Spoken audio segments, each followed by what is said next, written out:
이어서 힘차게 찬양하겠습니다. 너 대신 걱정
베드로의 초대입니다. 수고하고 무거운 짐진 자들아 다 내게로 오라. 내가 너희를 쉬게 하리라. 나는 마음이 온유하고 겸손하니 나의 멍에를 메고 내게 배우라. 그리하면 너희 마음이 쉼을 얻으리니 이는 내 멍에는 쉽고 내 짐은 가벼움이라 하시니라. 아멘. 경배 찬송 35장 다 함께 찬송하겠습니다. 경배 찬송 35장입니다.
사도신경으로 신앙을 고백하도록 하겠습니다.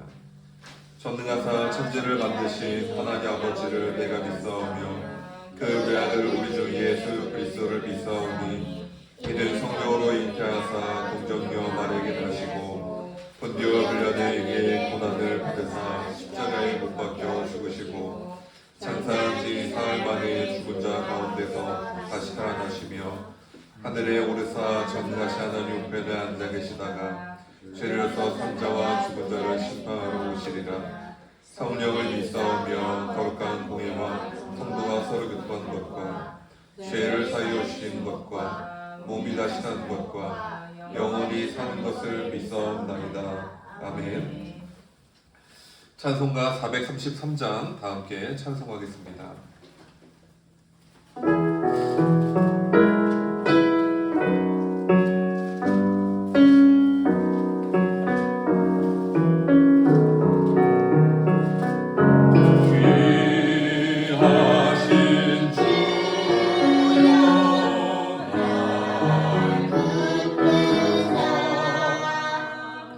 주께로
성시교도 교동문 3번 교독하도록 하겠습니다.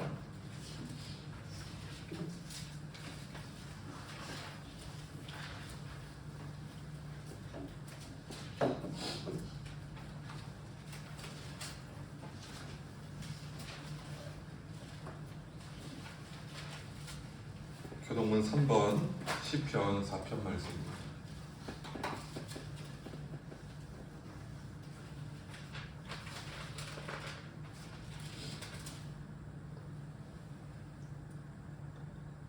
교독하겠습니다. 내 의의 하나님이여 내가 부를 때 응답하소서. 곤란 중에 나를 너그럽게 하셨사오니 내게 은혜를 베푸사 나의 기도를 들으소서. 인생들아 어느 때까지 나의 영광을 받고 욕되게 하며 헛된 일을 좋아하고 거짓을 구하려 한다. 여호와께서 자기를 위하여 경건한 자를 택하신 줄 너희가 알지어다. 내가 그를 부를 때 여호와께서 들으시리로다. 너희는 떨며 범죄하지 말지어다. 자리에 누워 심중에 말하고 잠잠할지어다. 이에 제사를 드리고 여호와를 의지할지어다. 여러 사람의 말이 우리에게 선을 보일 자 누구뇨 하오니 여호와여 주의 얼굴을 들어 우리에게 비추소서. 주께서 내 마음에 두신 기쁨은 그들의 곡식과 새 포도주가 풍성할 때보다 더하나이다. 내가 평안히 눕고 자기도 하리니 나를 안전히 살게 하시는 이는 오직 여호와이시니라. 아멘. 찬송가 635장 주기도문 함께 믿음으로 고백하겠습니다.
하나님 말씀 보도록 하겠습니다. 오늘 말씀 디모데전서 6장 6절에서 10절까지 말씀 함께 보겠습니다.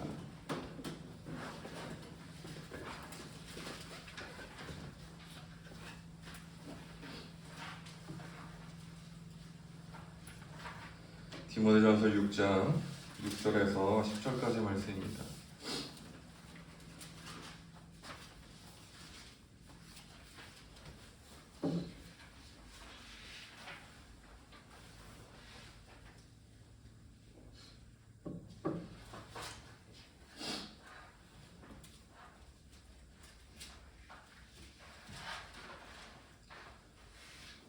(6절에서) (10절까지) 말씀 함께 읽겠습니다. 그러나 자족하는 마음이 있으면 경건은 큰 이익이 되느니라. 우리가 세상에 아무것도 가지고 온 것이 없음에 또한 아무것도 가지고 가지 못하리니 우리가 먹을 것과 입을 것이 있을지 족한 줄로 알 것이니라. 구하려 하는 자들은 시험과 올무와 여러 가지 어리석고 해로운 음식에 떨어지나니 곧 사람으로 파멸과 멸망에 빠지게 하는 것이라. 오늘 오늘 사랑함이 일만하게 뿌리가 되나니 이것을 탐내는 자들은 미혹을 받아 믿음에서 떠나 많은 근심으로써 자기를 찔렀도다. 아멘. 아멘.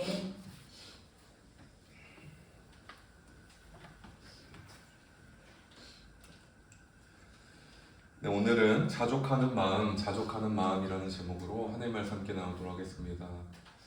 인생을 살아가면서 깨닫는 사실이 있습니다. 행복은 객관적인 기준이 아니라 주관적인 기준에 의해서 결정되는 것 같아요. 우리가 어떠한 성취를 이루었다고 행복하냐? 반드시 그런 건 아닌 것 같아요. 또 가진 게 더 많아지면 행복하냐? 또 그런 것도 아닌 것 같아요. 참 이상하게도요. 세상적인 행복은 잠시 후에 사라집니다. 핸드폰 처음 사면 되게 즐거운데 또 막상 사고 나면 할 게 없어요. 그냥 어차피 하던 거 그냥 누르는 거 누르고요. 새로운 기능이 이렇게 주어졌다고 하는데 어차피 쓰지도 않는 기능들이에요. 별로 의미가 없어요. 진짜 중요한 건 무엇이냐?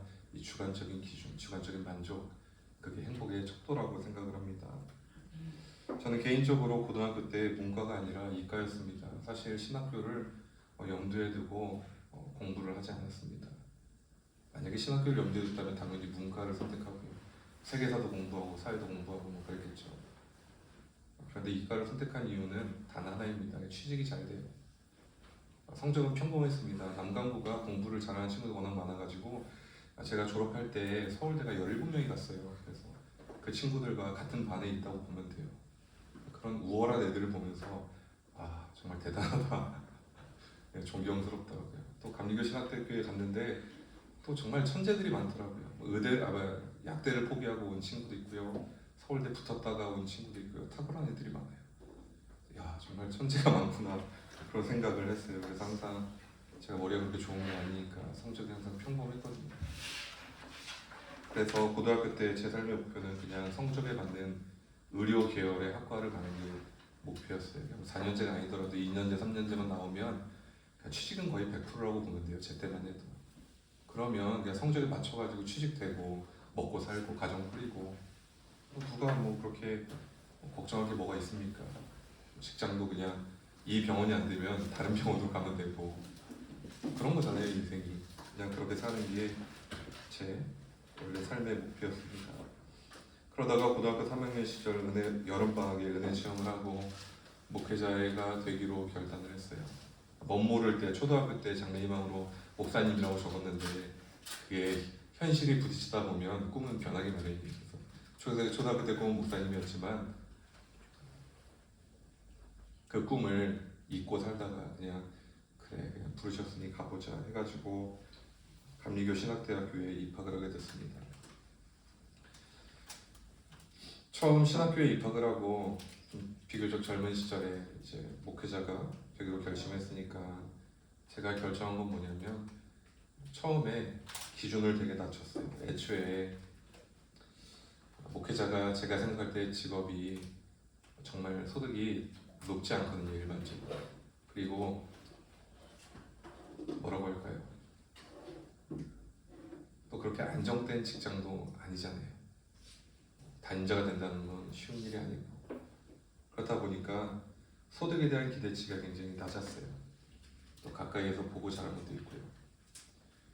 워낙에 기준이 낮다 보니까 저는 목회를 하면서 어떠한 급여를 받아도 이제 행복했습니다.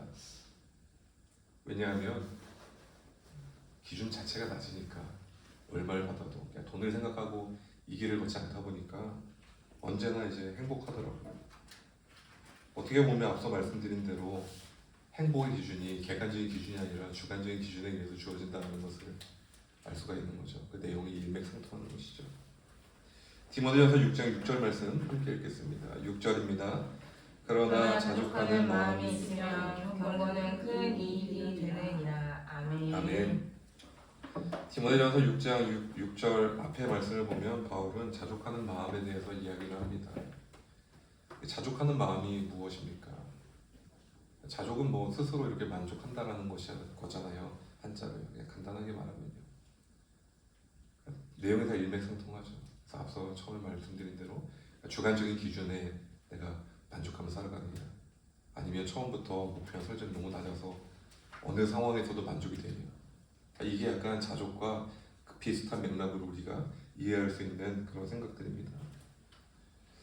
바울은 삶의 마지막에 로마 감옥에 갇혔습니다. 그리고 빌립보서를 기록해요. 거기서 바울이 삶과 죽음의 기로에서 살고 싶은 단 하나의 이유가 있었다면 떠오르는 성도들을 보고 싶었다. 한번 보고 싶다. 그거 외에 바울이 다시 살고 싶다는 이유를 말하지 않고 있습니다. 그것은 뭐냐면 인생에서 정말 중요한 가치가 바울이 따로 숨겨놓은 비자금을 내가 찾아야 된다, 그게 아니라 보고 싶은 사람들이 있었다는 거예요. 죽기 전에 아멘. 한번 보고 세상을 떠났으면 좋겠다. 그런데 하나님께서 왠지 알잖아요. 30까지 가가지고 오늘날로 말하면 로마 황제 앞에 서니까 거기서 이제 결정된다는 것, 그리고 바울이 거기서 생을 마감한다는 것을 어느 정도 예측하고 있었다는 것을 우리가 빌립보서를 쭉 읽다 보면 느껴져요. 왜냐하면 표현에 사람의 감정이 담겨있기 마련이거든요. 그 감옥에서 바울은 고백을 해요. 빌립보서 4장 11절 말씀에서 그는 이렇게 고백합니다. 내가 공핍함으로 말하는 것이 아니라 어떠한 형편든지 나는 자족하기를 배우노라. 아멘. 아멘. 참 이상하죠. 감옥에서 죽음을 앞둔 사람이 만족한대요. 바울의 만족의 기준이 무엇인지를 우리는 당연히 이해할 수가 있어요. 바울의 만족의 기준은 세상적인 가치가 아니라 철저하게 하나님의 복음이 전파되고 그리고 하나님의 사명을 완수하는 것. 아멘. 그게 만족의 기준이었습니다. 세상에서 가장 강력한 사람은, 세상은 그렇게 말합니다. 잃을 게 없는 사람이 가장 강력하대요. 뒤가 없으니까 이 사람이 뭘 할지 모르는 거예요. 그만큼 무서운 사람이 어디 있습니까? 근데 신앙 안에서 그런 부정적인 이미지를 말하는 게 아니라 긍정적인 의미로 신앙 안에서 우리가 가장 강력한 사람은 바로 자족하는 사람입니다. 자족하는 사람은요, 이미 만족하기 때문에 어떤 유혹이 와도 흔들림이 없어요. 아멘. 어떤 협박을 해도 흔들림이 없어요. 왜 그렇습니까? 내 기준이 이미 차버렸잖아요. 내 기준이 10인데 20을 제시해, 50을 제시해, 100을 제시해. 관심이 하나도 없는 거예요. 그러거나 말거나 협박을 하거나 배유를 하거나 아무 관심이 없어요. 그게 바로 자족하는 사람의 능력입니다. 그래서 그리스도인들은 이 자족하는 마음으로 살아가야 합니다. 이 마음으로 살아갈 때 우리를 흔들 수 있는 분은 하나님 외에 아무도 없는 거예요. 사람이 흔들 수가 없고요. 세상이 흔들 수가 없어요. 왜냐하면 우리는 하나님만 두려워하기 때문이에요. 아멘. 한 단계 더 나가서 바울은 자족하는 마음과 경건을 연관짓고 있습니다. 이는 무엇을 말해주냐면 그리스도인의 자족이 믿음에 뿌리를 두고 있다는 거예요. 아멘. 경건은 어디서 뿌리를 두고 있습니까? 바로 하나님을 경외하는 마음, 그 믿음에서 우리가 그래 하나님의 백성으로 경건하게 살아야지. 경건이 거기서 유래가 되잖아요. 그러면 우리가 자족하는 마음으로 이루는 경건은 무엇에서 시작이 됩니까? 하나님을 경외하는 마음, 그 믿음에서부터 시작이 된다는 것이에요. 그렇기 때문에 그리스도인의 자족은 믿음의 뿌리를 둔 자족이라는 것을 우리가 알 수가 있는 것이죠. 아멘. 그리스도인은 많은 경우에 예수 그리스도 안에서 자족하는 마음을 품고 살아갑니다. 그리스도인의 자족은 또한 내가 자족하는 마음을 품는 게 아니라 내가 만족해야지 노력한다고 산에 가서 구호 외친다고 만족이 안 돼요. 내 마음을 비운다고 명상한다고 자족이 안 돼요. 예수님께서 그 마음을 주시면 그냥 만족이 돼요. 그냥 항상 기뻐하라, 그 말씀이 삶 가운데 실천이 되고요. 범사에 감사할 수 있고요. 그게 예수 그리스도 안에 있을 때 우리는 만족함이 되는 것입니다. 아멘. 오늘날 이 시대 가운데 우리의 만족이 어디에 있습니까? 우리의 만족은 오직 살아계신 예수 그리스도에 있음을, 예수 그리스도께 있음을 고백합니다. 아멘. 저와 성도님들의 만족의 기준이 세상적인 가치가 아니라 사라질 것들이 아니라 여호와 하나님께 만족이 있으시기를 예수님의 이름으로 축복드립니다. 아멘. 디모데전서 6장 7절 말씀을 보면 성경은 인생의 본질에 대해서 말합니다. 그러니까 인생이 무엇입니까? 성경은 말해요. 무에서 무로 가는 게 인생이래요. 오늘 성경은 거기에 대해서 이야기하고 있습니다. 저는 수련목회자로 사역하는 교회에서 대략 4년 정도 사역을 했는데 감사하게도 목회의 전반적인 일들을 배울 수 있었습니다. 정기 신방도 담임 목사님 따라서 다니고요. 수련목회자 때 병원 신방도 가고요. 결혼식장도 가고 장례식장도 갔습니다. 근데 장례식 때 예배가 여러 종류가 있어요. 처음에 임종하면 임종 예배 드리고요. 그 다음에 입관합니다. 입관 예배 따라가고요. 그 다음에 발인 예배가 있어요. 근데 옹구를 하는데 그 집안에 이렇게 남자가 없는 집안들이 있어요. 그러면 제가 옹구할 때 이제 한 손 잡고 이제 또 승하원까지 이제 가고 그런 운구까지도 같이 하고요. 그 다음에 승하원 가가지고 위로 예배 드리고 그런 모든 과정이 이제 장례식 안에 있어요. 근데 그걸 경험할 수 있는 큰 배움의 기회를 얻었어요. 너무 감사하죠. 특별히 승하원에 가면 이제 고인의 시체가 이제 그 불 안으로 들어갑니다. 그러면 몇 번 숫자가 있잖아요. 그리고 우리가 이게 만약에 7번에 시체가 들어가면 7번에 해당되는 그 룸에서 유가족들은 대기를 합니다. 그럼 거기서 찬송도 하고 예배도 하는데 그때 장례식장을 많이 다녀보면 그 장례식장 안에서 그 대기실에서 뭐가 있냐면 이제 침묵도 여러 종류가 있는데 좀 짙은 침묵이 있어요. 되게 짙게 깔린 침묵. 그리고 그 화장이 끝나는 그 시간이 있습니다. 근데 그게 우리가 시간은 뭐 1시간이라고 하는데 굉장히 길게 느껴져요. 시간도 이게 질량이 다르잖아요. 어떤 시간은 진짜 그냥 하루가 1시간처럼 가는 시간도 있는데 1시간이 며칠인 것 같은 그런 질량을 가진 시간이 있어요. 장례식장이 그래요.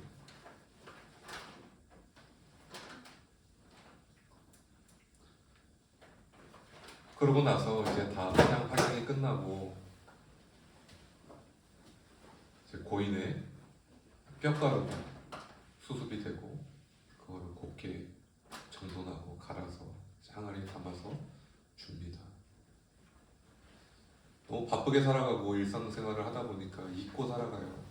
사람이 무에서 무로 돌아간다는 사실을 너무 많이 잊어요. 영원히 살 것처럼 살아가요. 그러다가 장례식장 가면 깨닫는 게 뭐냐면 우리는 다시 흙으로 돌아간다. 그 사실 다시 기억하게 돼요. 죄송합니다. 다시 기억하게 됩니다. 디모데전서 6장 7에서 8절 말씀 함께 읽겠습니다. 7절에서 8절입니다. 우리가 세상에 아무것도 가지고 온 것이 없으니 또한 아무것도 가지고 가지 못하리니 우리가 먹을 것과 입을 것이 있으니 족한 줄로 알 것이니라. 아멘. 디모데전서 6장 7절 말씀을 보면 성경은 말합니다. 우리가 세상에 아무것도 가지고 온 것이 없고 아무것도 가지고 가지 못한다. 성경은 이렇게 말해요. 인생이 무엇입니까? 오늘 성경은 말합니다. 제가 얘기하는 게 아니라 성경은 뭐라고 말하냐면 잠시 세상에 살다가 잠시 손에 쥐었다가 잠시 후에 놓고 떠나는 것. 아멘. 그게 성경이다라고 우리에게 말해줍니다.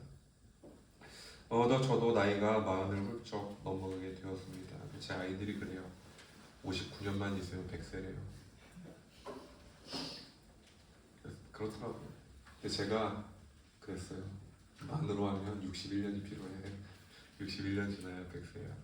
한국 나이로 41살이고 만 나이로는 아직 생일이 안 지나서 39이거든요. 애들하고 그렇게 얘기를 하는데 제가 먼저 한 것도 아니에요. 애들이 갑자기 그래요. 61년 있으면 그렇대요. 그랬더니 제 아내가 옆에서 유치하다고 뭘 그렇게 애들 말에 이렇게 반박을 하냐고. 원래는 나이가 드는 거를 좋아했습니다. 그래서 목회자가 나이가 들어야지 들수록 더 배우는 것도 있고 말씀의 깊이도 깊어지지 이런 생각에 나이 드는 걸 즐겼는데 40이라는 숫자가 제 삶에 다가오면서 약간 어떤 느낌이냐면 이제 좀 어리다고는 할 수 없구나. 나이가 어느덧 조금은 들었구나. 그런 느낌을 받게 돼요. 그러니까 뭔가 이제 마음부터는 좀 천천히 늙고 싶은 그런 욕구가 원래 전혀 없었는데 조금 생기게 되었습니다. 그래서 언제나 마흔이라는 단어는 뭐 성도님들 보실 때는 아직 청춘으로 보이시겠지만 제가 경험할 때는 그렇습니다. 30을 넘어갈 때는 오히려 좋았어요. 20대보다 저는 30대가 더 행복했거든요. 근데 40이라는 숫자는 언제나 제게 그런 의미를 갖습니다. 또 이어서 디모데전서 6장 8절 말씀 보면 성경은 말합니다. 우리가 먹을 것과 입을 것이 있은즉 족한 줄로 알 것이니라. 아멘. 어떤 표현이 있죠. 먹을 것과 입을 것이 있은즉 족한 줄로 알지니라. 근데 표현이 그냥 우리가 뭐 먹을 것, 입을 것 이거를 따라 살지 마십시오라는 표현이 있는데 이것은 어떤 표현이냐? 먹을 것, 입을 것이 있는데 그게 그거 있으면 그냥 인생이 족한 거 아닙니까? 그러니까 똑같은 표현을 해도 이제 부정적으로 하냐, 아니면 긍정적으로 하냐에 따라 또 주는 느낌은 다른 것이죠. 그러니까 오늘 표현은 약간 긍정적인 표현이에요. 먹을 것과 입을 것이 있으면 족하구나. 우리가 그러고 살아가면 되는 거 아니냐. 또 이걸 한번 뒤집어 말하면 약간 이런 의미가 있죠. 우리의 인생이 반대로 말하면 먹고 입는 것 그거다. 그냥 그거 반복이다라고 또한 우리가 볼 수도 있죠. 생각해보면 어차피 먹어봤자 밥 아니면 면입니다. 건강 생각하면 조금 잡곡 섞고요. 콩 싫어하면 콩 안 넣고요. 그게 전부예요. 수제비 뭐 별도 뭐 그 정도밖에 없겠지만 평소에 먹는 고기도 이게 종류가 몇 가지가 안 돼요. 저는 특별히 뭐 보신탕하고 염소탕을 못 먹어요. 그렇다 보니까 고기의 종류가 더 제한됩니다. 양고기도 모르겠어요. 맛있는 양고기를 한 번도 못 먹어봤는지. 저는 그 거의 뭐 뻔한 거밖에 없어요. 돼지, 소, 닭 이 세 개 중에 하나예요. 근데 소고기는 비싸잖아요. 그러니까 소고기 먹을 날이 없는데 근데 또 취향이 소보다 돼지가 더 맛있어요. 저는 모르겠습니다. 입맛이 그렇게 고급지지 않아서 그런가. 어쨌든 고기의 종류도 생각해보면 별로 없어요. 해 아래 새 것이 없다라는 말을 실감합니다. 저는 옷을 고르기가 편합니다. 색깔이 세 개밖에 없어요. 검정색, 곤색, 회색. 이 색을 벗어나지 않아요. 그 나름대로 이제 검정색과 곤색을 매치하냐, 회색을 매치하냐 이게 또 저의 중요한 관심사거든요. 그럼 제가 이렇게 열심히 고르고 있으면 아내가 그래요. 뭘 그렇게 고르냐고, 고를 게 있냐고. 그래도 그게 미묘하게 다르거든요. 곤색도 짙은 곤색이 있고요. 그런 게 있어요. 회색도 약간 그 색에 따라 그 종류가 굉장히 다양합니다. 그리고 또 목사는 수를 바꿔서 이게 넥타이를 고르는 것도 이게 귀찮더라고요. 그래서 이제 클러지 셔츠죠. 사실 이제 카톨릭이 나중에 로만 칼라라고 하는데 원래는 개신교 목회자가 클러지 셔츠를 먼저 고안했습니다. 그러고서 카톨릭에서 너무 좋아가지고 이제 뭐랄까요 따라하기 시작했어요. 클러지 셔츠 입고 그리고 대외적인 활동할 때는 이제 차이나 카라로 입고 이렇게 목회자로 또 살아갑니다. 만약에 우리의 인생이 이 땅에서 먹고 입는 것 이것이 다 끝이다 그렇다고 한다면 그것만큼 허무한 건 없는 것 같아요. 이 땅에서 마지막 때에 걸어갔는데 그때 가가지고 아 좋은 거 많이 먹었다, 좋은 거 많이 입었다. 거기에 어떠한 의미가 있겠습니까? 오늘 성경은 바로 거기에 대해서 이야기하는 거예요. 무에서 무로 돌아가고 먹고 입는 것 중요하지만 그것이 인생의 전부라고 한다면 그게 과연 인생에 어떤 의미가 있겠는가라고 본질적으로 물어봅니다. 모든 것을 먹어봤고요. 모든 것을 입어본 사람이 있어요. 솔로몬이 고백해요. 뭐라고 고백하냐면 헛되고 헛되니 모든 것이 헛되도다. 전도서의 메인 되는 메시지잖아요. 헤벨이라는 히브리어 단어가 사용이 돼요. 헤벨은요 수증기예요.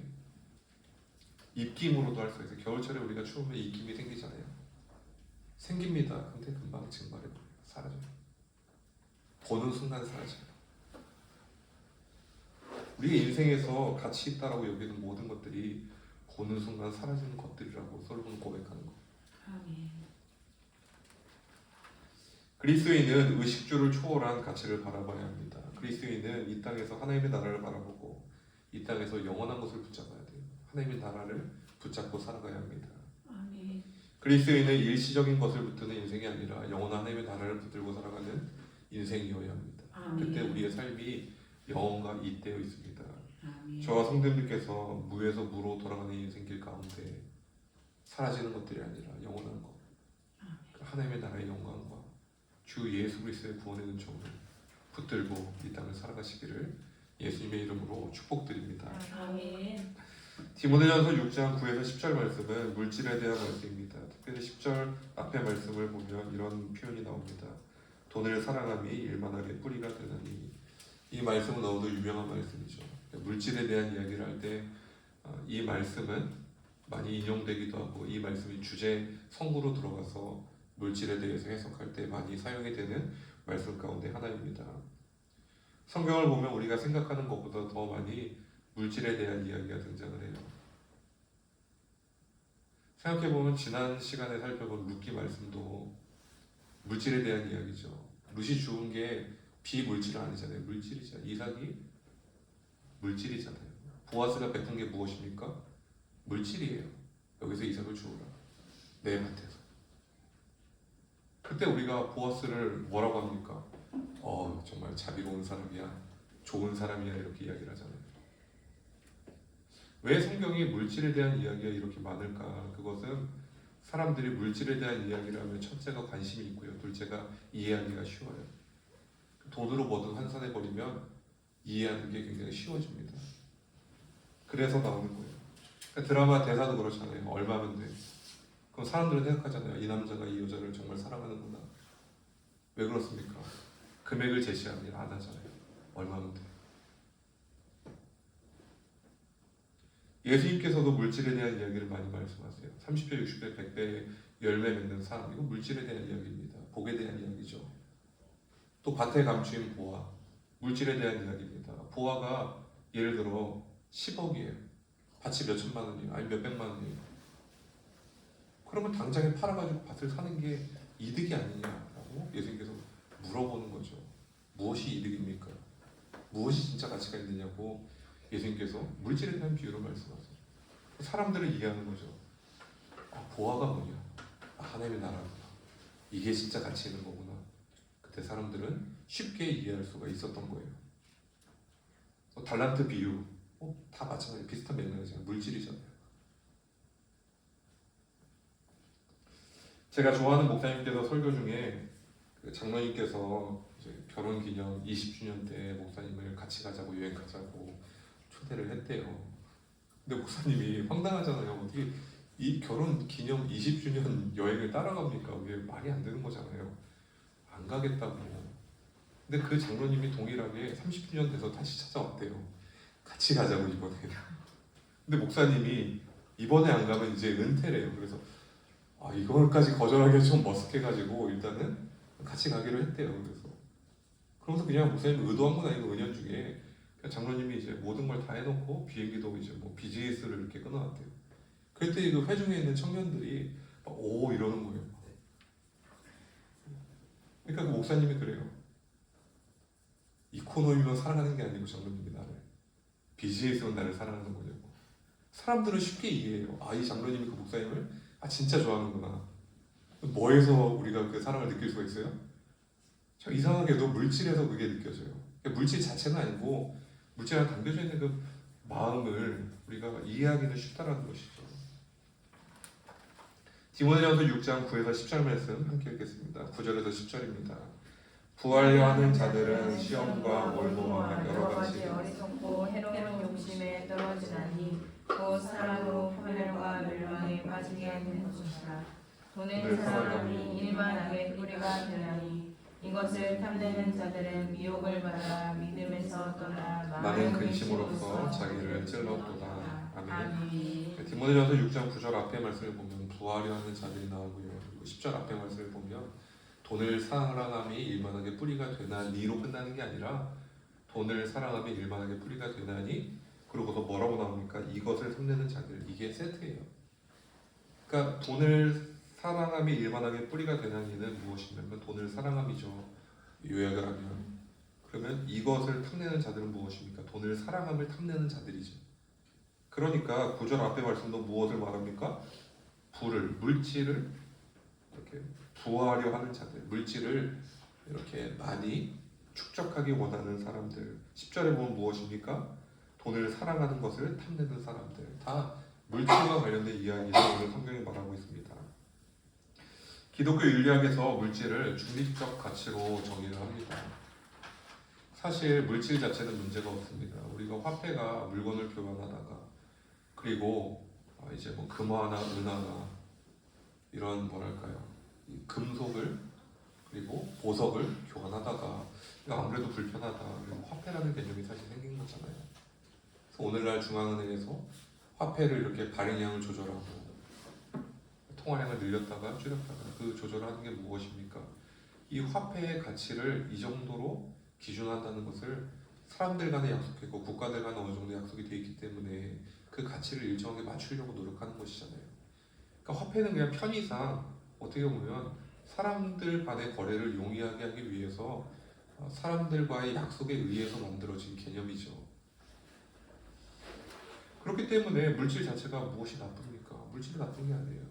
물질 자체는 문제가 없습니다. 오늘 성경은 뭘 말하냐면 물질을 부하게 하기 위해서 욕망으로 살아가는 사람들, 그리고 물질을 그냥 사랑하는 사람들, 그걸 문제 삼고 있습니다. 세례장 삭개오는 불의한 방법으로 재물을 모았습니다. 이때 삭개오가 축적한 물질 자체가 문제가 있습니까? 그건 아닙니다. 삭개오가 모아들인 돈 자체가 어떻게 죄가 됩니까? 그 돈은 문제가 없어요. 돈은 죄가 없어요. 죄는 누구한테 있습니까? 삭개오한테 있죠. 불의한 방법을 썼고요. 우리 불의한 마음으로, 욕망으로 그 돈을 축적한 거죠. 그리고 삭개오가 불의한 재물을 다 비워냅니다. 아이러니하게도 불의한 마음으로 축적하고 쥐고 있을 때는 불의한 재물이었어요. 근데 선한 마음으로 사용할 때는 그게 선한 재물이 돼요. 그 돈의 중립적 가치를 잘 나타내주는 아주 좋은 사례죠. 예수님께서 말씀하십니다. 이에 오늘 이 집에 구원이 임하였도다. 아멘. 구원이 돈에 임한 게 아닙니다. 삭개오의 태도에, 삭개오의 돈을 향한 마음, 그리고 먼저 그의 나라와 그의 의를 구하는 그 태도에 구원이 임했다고 예수님께서 말씀하신 겁니다. 아멘. 예수님께서 그리스도인이 살아가야 할 태도를 잘 말씀해 주세요. 마태복음 6장 33절 말씀 보면 그러즉 너희는 먼저 그의 나라와 그의 의를 구하라. 그리하면 이 모든 것을 너에게 더하시리라. 아멘. 예수님께서 분명히 말씀하셨어요. 그리스도인은 돈을 사랑하는 사람이 아니라 돈이 사랑하는 사람이 되어야 합니다. 돈은 참 이상합니다. 그림자 같은 것 같아요. 쥐려고 따라가면 어느새 뒤로 숨어버려요. 쥐었다 생각하는 순간 사라져버립니다. 돈을 쫓아가면 돈이 오히려 오지 않는 것 같아요. 근데 오히려 돈을 멀리하고 살아가다 보면 돈이 나를 사랑하기 시작하죠. 그리스도인의 인생은 완전 뒤바뀌어야 돼요. 내가 돈을 사랑하는 게 아니라 돈이 나를 사랑하도록 먼저 그의 나라와 그의 의를 구하고 빛이신 하나님을 바라보면 그림자는 내 뒤에 따라오게 됩니다.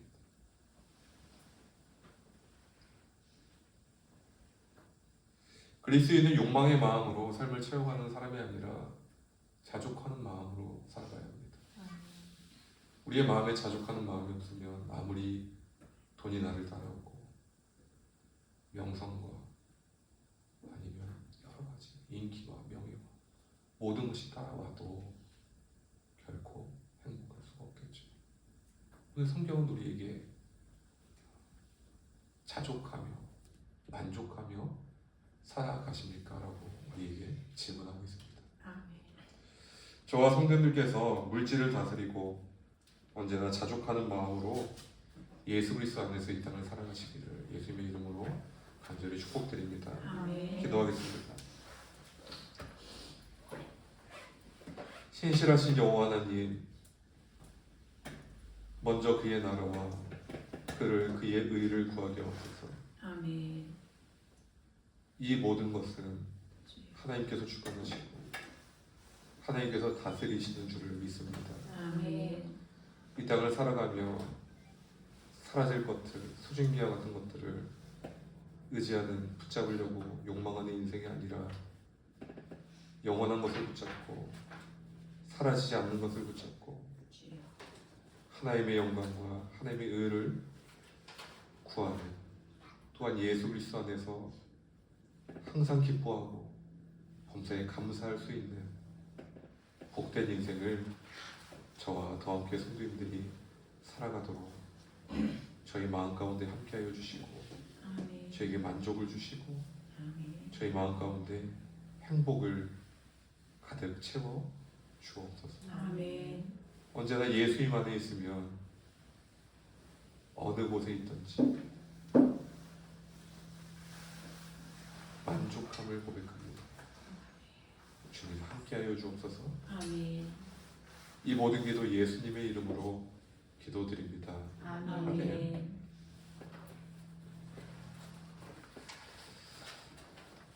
이 시간에는 봉헌찬송 50장 1절 다 함께 찬송하면서 드려진 예물 봉헌 드리도록 하겠습니다. 봉헌찬송 50장 1절입니다.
복의 근원 되신 여호와 하나님, 모든 것이 하나님으로부터 나왔고 모든 것이 하나님께서 채워주셨음을 고백합니다. 이 시간 주님께 감사하고 이 시간 또한 주님 안에서 만족하는 마음으로 귀한 예물을 구별하여 주님께 봉헌드립니다. 아멘. 예물 속에 담겨져 있는 또 함께 성도님들의 삶과 그 마음과 그 정성을 주님 기쁘게 받아 주옵소서. 아멘. 드리는 손길을 기억하여 주옵시고 아멘. 그 가정 가운데 예수 그리스도의 복이 임하게 하여 주옵시고 아멘. 서 있는 곳에서 아브라함에게 말씀하신 대로 눈을 들어 동서남북을 보게 하시고 서 있는 곳에 동서남북으로 지경이 넓어지는 복의 근원이 되는 아멘. 하나님의 역사가 임하는 인생이 되게 하여 주옵소서. 아멘. 또한 귀한 예물을 통하여서 주의 몸된 교회가 세워지고 아멘. 하나님의 나라의 복음이 널리 전파되는 선교적 교회로 사명을 감당하기를 소원합니다. 주님께서 이 귀한 일들을 인도하여 주옵소서. 아멘. 모든 것을 주님께 내어 맡깁니다. 아멘. 주님께서 계획하여 주옵소서. 아멘. 살아계신 하나님의 아들 예수 그리스도의 이름으로 간절히 기도드립니다. 아멘. 아멘. 이 시간 더 함께 소식을 잠시 안내해 드리도록 하겠습니다. 오늘 주일 예배에 참석하신 성도님들을 주님의 이름으로 환영합니다. 이번 주 주중 예배, 수요 찬양 예배와 새벽 기도회가 화요일부터 금요일까지 진행됩니다. 함께 참석하셔서 주님의 은혜를 누리시기를 소망합니다. 1월 예배 일정표입니다. 일정 확인 바랍니다. 더 함께 복원 명단입니다. 혹시 누락되거나 잘못 기재된 성도님 계시면 저에게 말씀 부탁드립니다. 이어서 찬송가 428장 다 함께 힘차게 찬송한 후에 축복 기도로 오늘 예배를 마치도록 하겠습니다. 찬송가 428장입니다.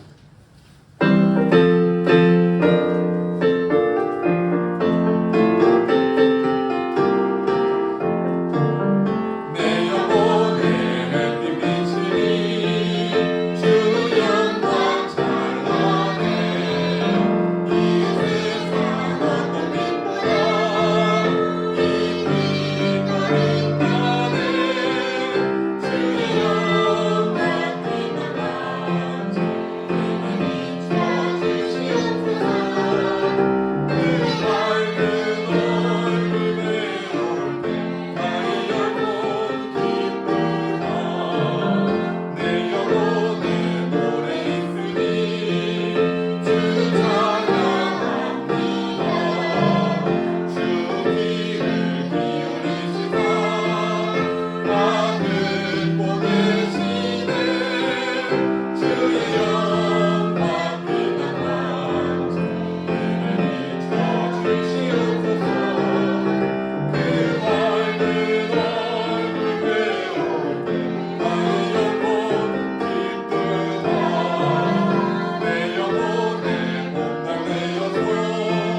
기도하겠습니다.